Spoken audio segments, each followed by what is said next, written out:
Numerous claims have been made in recent years that support the result of one of the biggest security breaches in the history of the U.S. military. According to reports, the U.S. Navy and NASA have a fully operational space fleet. Interestingly, these accusations are backed up by highly ranking individuals such as Senator Daniel K. Inouye, who said, "There exists a shadowy government with its own Air Force, its own Navy, its own fundraising mechanism, and the ability to pursue its own ideas of the national interest, free from all checks and balances, and free from the lie itself." They say that the truth is out there. But where's it? And how can we distinguish what's important and what's not when it comes to alien life, UFOs, and extraterrestrial technology, if of course, it exists? The truth is that in today's society, a thin line divides what is real and what is not. In the last couple of years, numerous whistleblowers have come forward saying, and some would dare say proving, that governments around the globe have access to extremely advanced technology. In other words, alien technology. One of the best quotes regarding alien life and their presence comes from Paul Hellyer, former Canadian Defence Minister, and the man responsible for combining the Canadian Air Force, Army, and Navy into one united force, known as the Canadian Forces.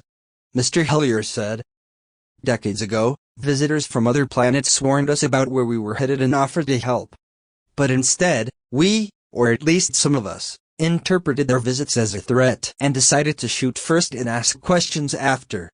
Trillions, and I mean thousands of billions of dollars have been spent on projects about which both the Congress and the Commander-in-Chief have been kept deliberately in the dark."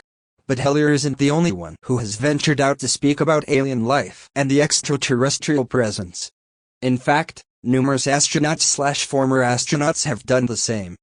Dr. Brian O'Leary, former NASA astronaut and Princeton physics professor, said, "There is abundant evidence that we are being contacted, that civilizations have been monitoring us for a very long time, that their appearance is bizarre from any type of traditional materialistic Western point of view.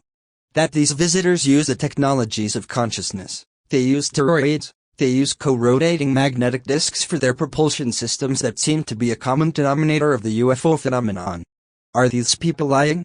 Were their words misinterpreted? There is more."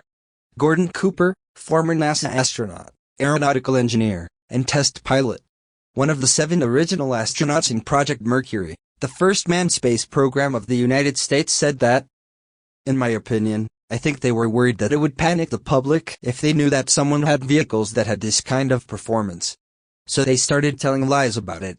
And then I think they had to cover another lie, tell another lie to cover their first lie. Now they don't know how to get out of it. Now it's going to be so embarrassing to admit that all these administrations have told a lot of untruths. And that there are a number of extraterrestrial vehicles out there cruising around." The list goes on. One of the most controversial whistleblowers is definitely Gary McKinnon, a man that somehow supposedly hacked the Pentagon's most secretive files. After the security breach, McKinnon made several extraordinary claims, speaking about what he encountered in the computers in the top-secret military database. Apparently, the U.S. Navy and NASA have fully operational space fleet. McKinnon said that one of the most unusual files he came across was an Excel spreadsheet that listed information of non-terrestrial officers. However, as mentioned numerous times, what McKinnon said could be interpreted in a number of different ways. However, many whistleblowers and UFO researchers agree that one thing is certain: these officers were not based on planet Earth. In addition to the curious list, McKinnon found listings for a secret space fleet that was composed of 10 warships, all prefixed with the title USS.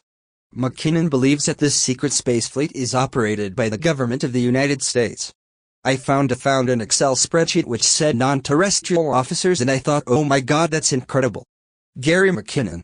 While many people have questioned the authenticity of McKinnon's claims, the truth is that we only have to look at what other people have said in the past to get a bigger picture of what's really going on.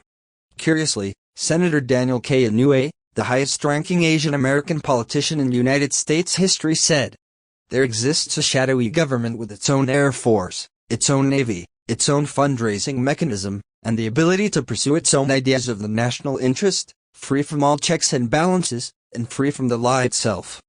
In addition to Senator Inouye, Lord Admiral Hill Norton, former Chief of Defence Staff, 5-star Admiral of the Royal Navy, Chairman of the NATO Military Committee, is quoted saying, There are objects in our atmosphere which are technically miles in advance of anything we can deploy, that we have no means of stopping them coming here.